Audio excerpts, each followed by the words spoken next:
Much, Pierre, for being here. I wanted to respond today to Mark Carney's big hyped up speech to Canadian youth. So we brought some people here who do qualify. Come on, let's get somebody in here who's young enough to be youth.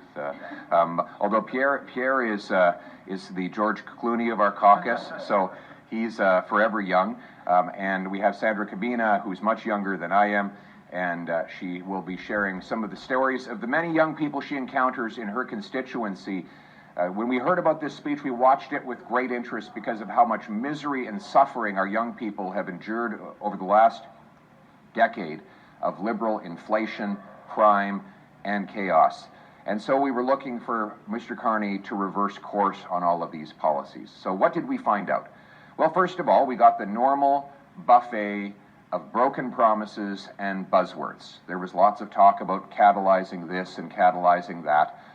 There was a new promise about doubling exports to non-U.S. markets, all while he refuses to even support the one single thing that would actually export more of our resources to those markets. He's still not stating his support for an oil pipeline to the Pacific, nor has he gotten any projects underway that would achieve any of these things. So there was the normal repetition of already broken promises with a lot of fancy million-dollar words. But there were two things that were different. One, I give Mr. Carney credit for being honest with young people. He went on at length about how much worse life is for today's youth than it was when he was young. And he's right about that. This is the first generation in Canadian history that cannot afford home ownership. This has never happened before. It happened after 10 years of Liberal government doubled housing costs, giving us the worst housing inflation in the G7, causing housing to rise about 50% higher than it is south of the border. So it is true that now is the worst time, probably in the post-war period. You will not find another period in our history when it has been worse to be a young person. I credit him for that. But instead of saying, given that things are so bad, we Liberals are going to reverse course on all of the policies of inflation, of blocking home building, of standing in the way of resource projects. Instead of that, he asked young people to make more sacrifices. This was the sacrifice speech to Canadian youth. And he said it's going to take lots of time to reverse all the damage. Mr. Carney, our youth have sacrificed enough. All they have done for the last 10 years is sacrifice. They are living in their parents' basement well into their 30s. Their rent has roughly doubled, and in fact, the most recent inflation data says that it's up another 4%. The purchasing power of their paychecks are down. More of their money goes to taxes than into food, clothing, and shelter combined. They are no longer safe on their streets after Liberal bail has unleashed crime and chaos everywhere. And I would be remiss if I did not take a moment to acknowledge one young person who tragically lost her life to Liberal bail just this week.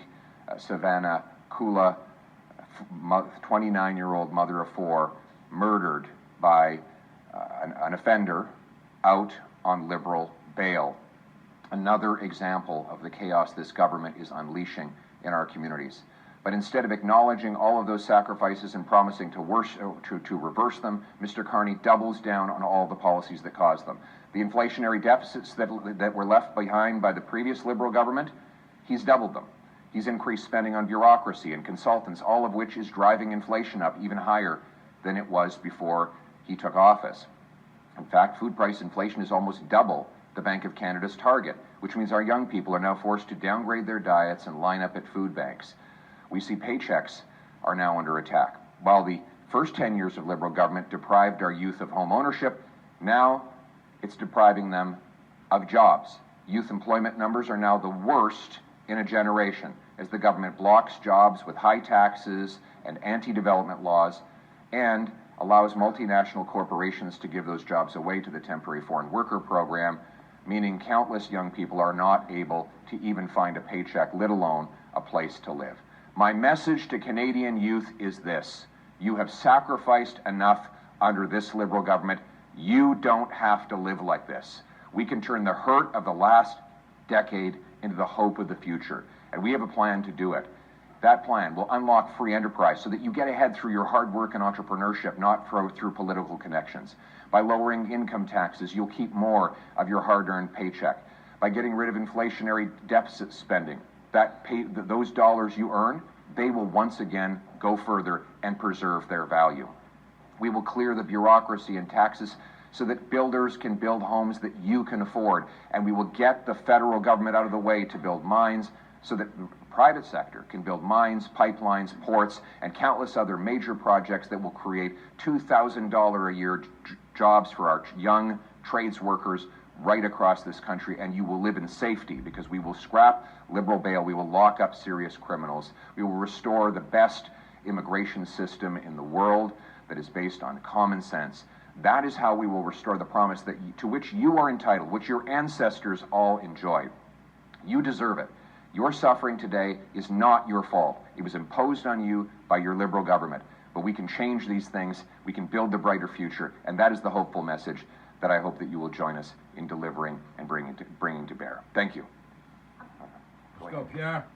You know, when I was a teenager, and if I wanted to find a job, all you had to do was show up with a good attitude, put in a job application, said your please and thank you, and by the end of the weekend, you were able to find a job. But I was just speaking to a teenager from my riding over the summer, and he told me that he was looking for a job all summer long.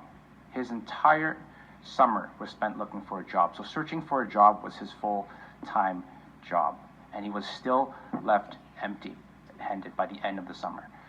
Mark Carney has never sacrificed or struggled the same way that young people have today. You know, I was just at the University of Toronto last week, and I spoke to a room full of students. And one of them came up to me after the event and said, finding a job feels like winning the lottery. This is the result of 10 years of this liberal government. And Mark Carney decides to double down on the very policies, the very same disastrous Trudeau-era policies that got us into this mess. My message to young people is this: it doesn't have to be this way. So I'd like to share a story about of a couple in Aurora, Ontario, in my riding. A young couple who feel this impending sense of doom by normal milestones for a young couple, like buying a home or starting a family. They cannot afford it. And despite the fact that between the two of them, they have 5 jobs. And what Mr. Carney, Prime Minister Carney, has said to them is, well, you're going to have to sacrifice even more, showing that he is in fact blind to the ongoing sacrifices that Canadian youth are having to make right now. And what he's saying is, we're going to continue on with the policies, the liberal policies that have caused this mess. We're going to double down on them, and you will have to sacrifice even more. There was a time in my life when I was a young girl where my family and I had to put our clothes in garbage bags. And despite the fact that we had to do that, we worked and we saved, and my family and I were able to build a future for ourselves. I went to university, I graduated, and I got a job, and eventually I started a family and I have a home. And for me to hear the Prime Minister say, you have to give up on that dream, because your future is not going to be as good as my past. That is unacceptable.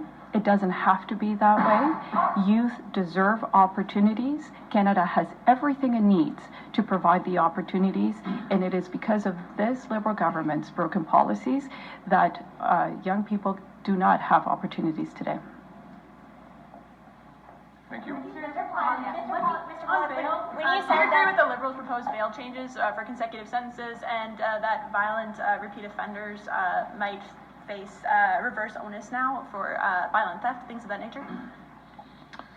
Well, they already talked about reverse onus in their previous bail bill. The issue is we need to scrap liberal bail. Liberal bail is the more technically known as the principle of restraint, which requires judges to release the arrested individual at the earliest opportunity under the least onerous conditions. Today's bill does not get rid of liberal bail, and that means that there will be a lot of very serious and rampant offenders who will once again be released into our streets, often within hours of their most recent arrest. The police have said again and again, we have to scrap liberal bail, get rid of the principle of restraint, so that if you are a rampant offender and you're newly arrested, it should be presumed that you're automatically staying behind bars until either you are acquitted or your sentence is complete. That is the only way we're going to end the rampaging crime that the Liberals have unleashed over the last 10 years. Justement, sur la directive de retenue, le projet de loi prévoit une nouvelle directive qui sera donnée aux autorités. Expliquez-nous pourquoi, selon vous, il faut complètement enlever cette directive-là. Aller avec une nouvelle directive, c'est pas suffisant. Qu'est-ce que vous auriez fait différemment? Nous aurions éliminé le principe de restreinte pour nous assurer que des criminels récidivistes restent automatiquement en prison après leur arrestation. Le problème que nous avons aujourd'hui, c'est que la loi qui provient de C-75, la loi libérale, ça oblige les juges de libérer des gens, même des gens qui ont déjà été trouvés coupables des douzaines de reprises. Nous croyons que dans le cas où c'est quelqu'un récidiviste qui a montré une tendance criminelle répétitive, il devrait rester en prison. C'est la seule façon par laquelle on peut nous assurer la sécurité et mettre fin au chaos et aux criminalités. Un changement sur la détermination de la peine, on ajoute des facteurs aggravants, par exemple. Est-ce que ça, c'est un pas dans la bonne direction, selon vous? On va le regarder. Évidemment, la loi vient de sortir, donc on va regarder avec un esprit ouvert pour savoir s'il y a plus de bon que mal dans la loi. Donc, c'est trop tôt pour commenter chaque mesure qui est contenue dans la loi. Donc, on va le regarder, mais on est déçu que, selon notre première lecture, ce n'est pas allé assez loin pour renverser la libération sous caution libérale. Vous avez rencontré M. Carney hier. Est-ce que vous avez senti une ouverture de sa part? Parce que ce matin, il nous a dit en point de presse qu'il n'avait pas vraiment entendu de bonnes idées là, encore à intégrer dans son budget. Hey, M. Carney, le problème, il veut accélérer les mêmes politiques libérales qui a causé le problème. Rien n'a changé, tout devient pire. Il a hérité un déficit libéral qu'il a doublé. Il garde en place toutes les lois qui empêchent le développement de nos ressources naturelles. Il ne veut pas enlever les taxes qui empêchent nos entrepreneurs et nos travailleurs de produire. Donc, il me semble que M. Carney veut continuer avec les mêmes politiques coûteuses. Il faut reconnaître que chaque dollar que le gouvernement dépense sort des poches des Canadiens. Et plus qu'il dépense, plus que ça coûte cher. Mon message pour M. Carney, c'est le temps d'avoir un budget abordable pour une vie abordable pour les Canadiens. Il faut laisser plus dans les poches des gens et rendre la vie abordable. C'est la demande des conservateurs.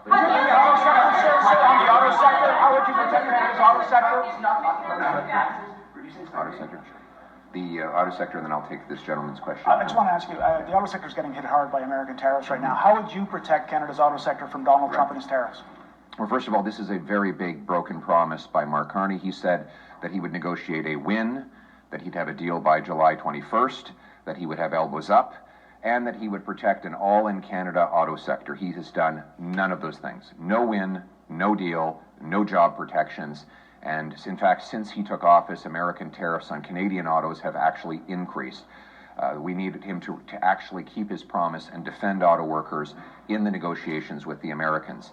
We also propose to eliminate the EV mandate, which is already killing jobs even before it is applied, because in manufacturing, if you're going to build a plant or you're even going to reinvest in maintaining an existing plant, but you don't know if it's actually going to be allowed due to the ban on internal combustion engines, you're not going to make that investment. You'll take it to the south of the border where there is no EV mandate. So we call on the government to permanently eliminate the EV mandates and let our automakers make the cars that consumers actually want to drive. We've also proposed eliminating the sales tax on Canadian-made automobiles, giving Canadians a boost when they buy a Canadian-made vehicle. Yes. Is the Prime Minister not saying what you're saying right now in terms of cutting spending, in terms of accelerating major projects, with a big focus too on boosting apprenticeships? It seems like you two are speaking from the same playbook here. So what's kind of your concern with what he said yesterday?